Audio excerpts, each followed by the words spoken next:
Okay guys, getting right into it here, and this is the 12 Pro Max versus the 11 Pro Max, and walking handheld here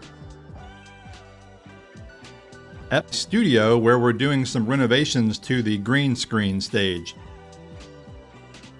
If you've seen any of my previous videos, you probably recognize the stage, and there's the mannequin Ripley, who's been in a bunch of my previous videos as well. But comparing the two cameras here, again, using the 12 Pro Max and the 11 Pro Max, looking at which one is better, depending on the scenario, and whether the upgrade for stabilization is actually worth it.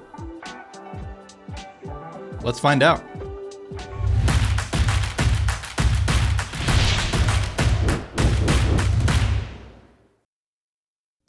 All right, for those shots, I used this rig, just two iPhones connected together, and then I used the native iPhone camera app. Apple has added new tech to the wide camera in the 12 Pro Max called sensor shift.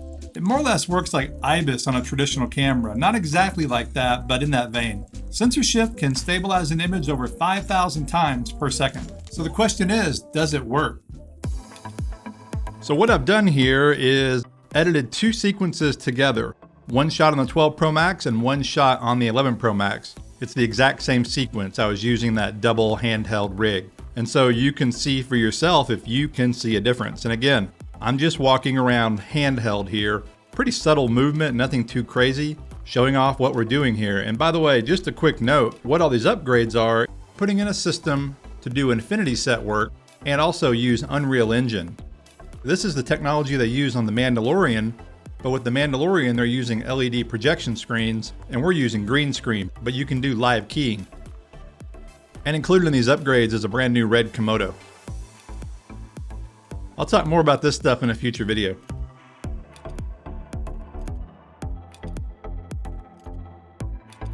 So overall, I would say that both these perform pretty well. They're really kind of hard to tell apart, truth be told.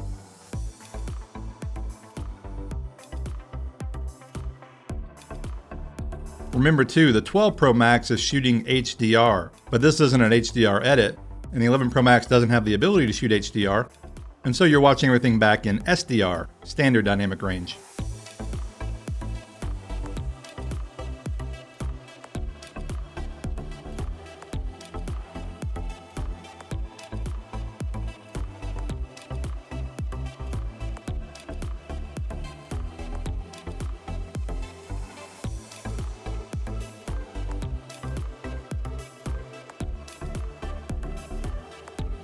So now the side-by-side here. Let me know in the comments if you think you see any difference, and if you know which camera is which.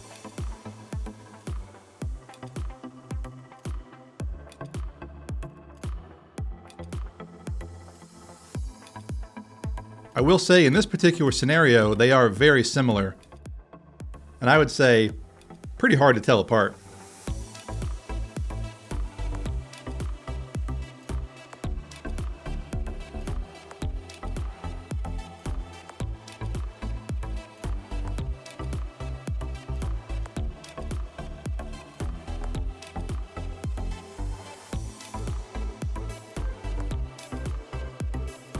So which one is the 12 Pro Max? Well, if you guessed camera A, you would be correct.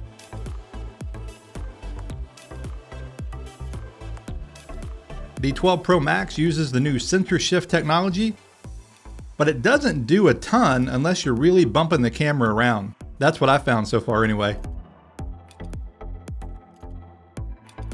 It is a little bit better here, especially if I bump the camera a little bit or walk faster. But overall, these are very similar looks.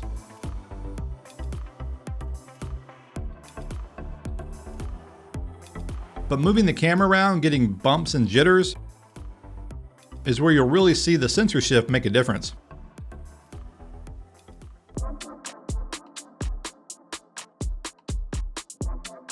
So right here, I'm walking fast. I would say not quite jogging, but a pretty good pace. And the camera's going up and down. And so it's much better than it would be with no stabilization, but it's not super smooth.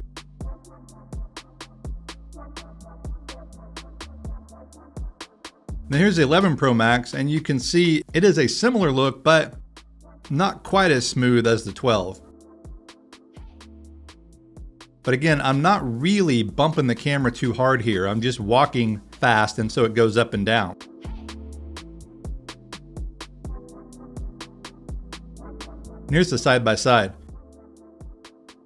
Again, this is more of a subtle difference. The 12 Pro Max is better using the sensor shift, but it's not that dramatic.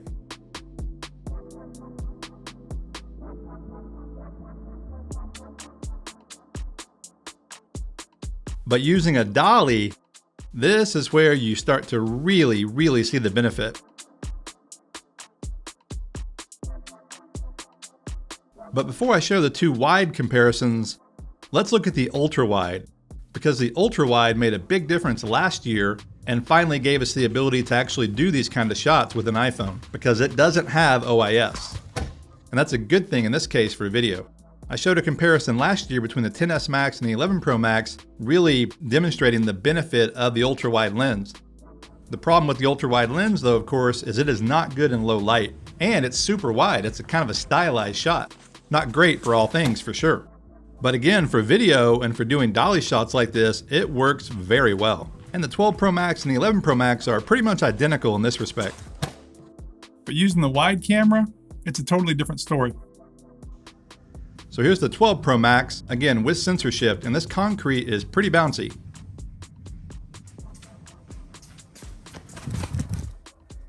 And here's the 11 Pro Max, and now you can see just how bouncy this concrete is. This footage is 100% unusable, and you can't fix it. So the sensor shift tech in the wide and the 12 Pro Max makes a world of difference here.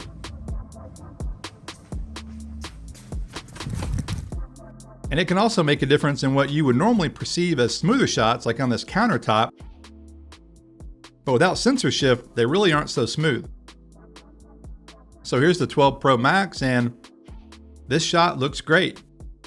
And doing these kind of shots are things I do all the time. And iPhones in particular, because of their size, make them great for this kind of shooting. Although it was tricky in the past because of the OIS issues. And so the 11 Pro Max here bounces and jitters. Again, it's a very smooth surface, but the OIS just does not perform well for video. And again, you really can't fix these kind of shots in post-production. So the sensor shift makes a big difference in these kind of shots. It's now making the phone so much more usable in a wider variety of shooting situations. Check out how bumpy and crazy that shot is. Now the same shot with the 12 Pro Max and the wide sensor shift. Literally night and day difference. Here that is again, it's just so incredible.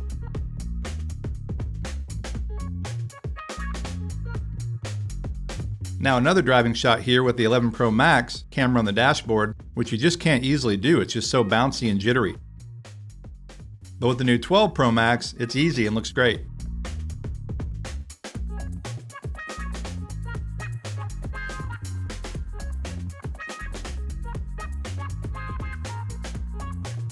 Now the side angle door shot, it's more subtle, but if you look closely, you'll see little jitters in the 11 Pro Max. And with the 12 Pro Max, it's completely smooth. And by the way, the camera rig is sitting on the armrest, and so it is bouncing with the chassis of the vehicle. Again, as a filmmaker, car shots are something I do all the time. And so these new improvements will really come in handy. So all these car shots, I had the cameras on the dash like this. It was just kind of a temporary setup. I would normally mount them more securely, but it worked fine for this testing. And shooting up at trees like this, I like these kind of shots as well. And for these kind of shots, the 11 Pro Max holds its own, it does fine. But overall, this new sensor shift technology does a pretty remarkable job. For me, this is huge, and I think filmmakers in general should be really quite happy with what Apple's doing with the Pro Max. These details really matter, especially if you're trying to create more professional content with an iPhone.